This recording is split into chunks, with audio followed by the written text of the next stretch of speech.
never changes. Before all the events that we all know of today in the world of Fallout, there was the beginning. The Great War was a global thermonuclear war that took place on Saturday, October 23, 2077, caused by the Sino-American War.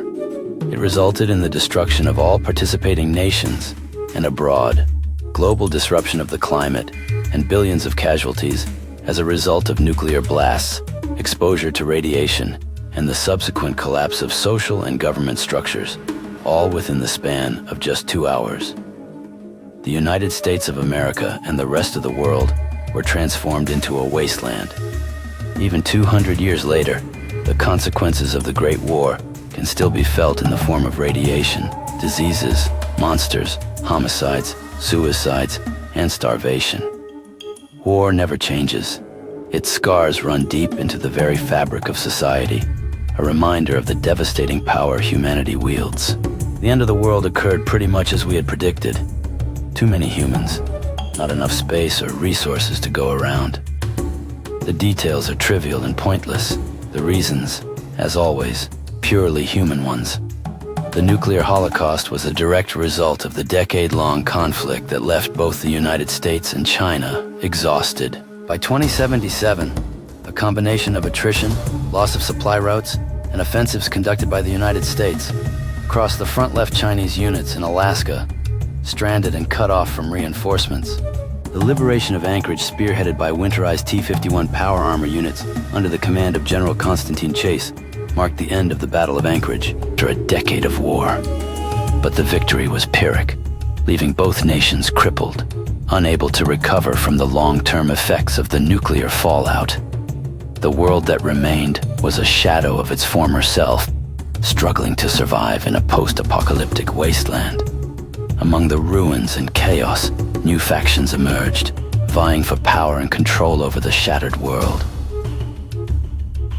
The campaign in mainland China, which began in 2074 and included deployments in Shantou, was reinvigorated by gaining ground in Alaska and the deployment of T-51 units.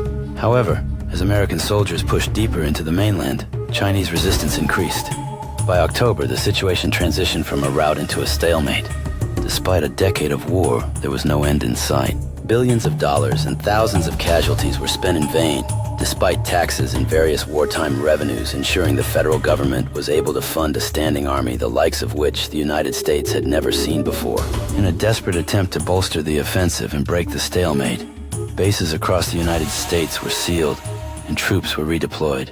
The situation was made worse by the fact that the oligarchs ruling the United States retreated to remote locations around the globe, expecting a last-ditch nuclear strike from China at any moment. The oil rig off the Californian coast was claimed by the president and key members of the junta, a group which would later become the foundation of the enclave.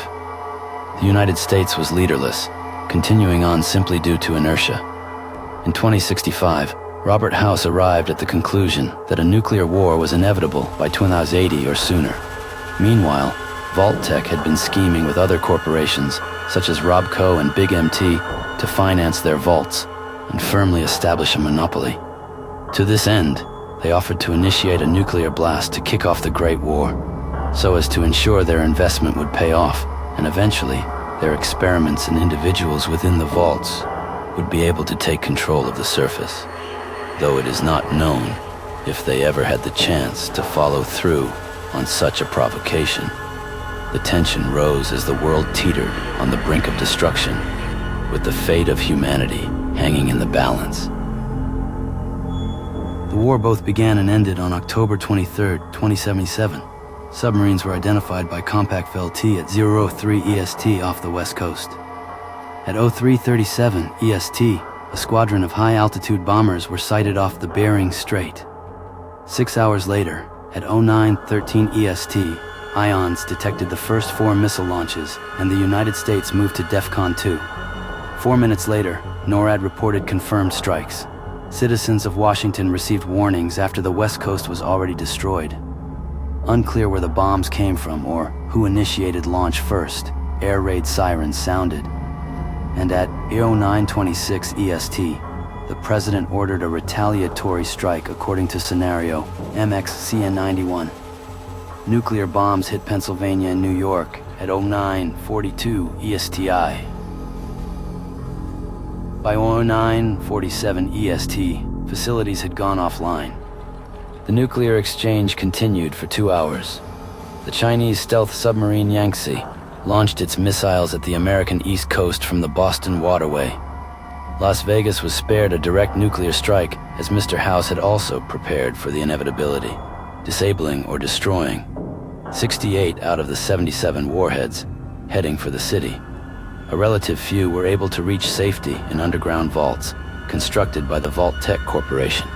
Although emergency response units and elements of the National Guard were mobilized on the evening of October 22nd, their ability to provide aid to victims and refugees was decreased by the lack of any centralized command and control, resulting from electromagnetic pulses which disabled communications equipment. Despite efforts by the military to bolster relief efforts, disarray and the onset of radiation sickness resulted in many deserting their posts. Other first responders persisted, mobilizing to provide order and crisis relief.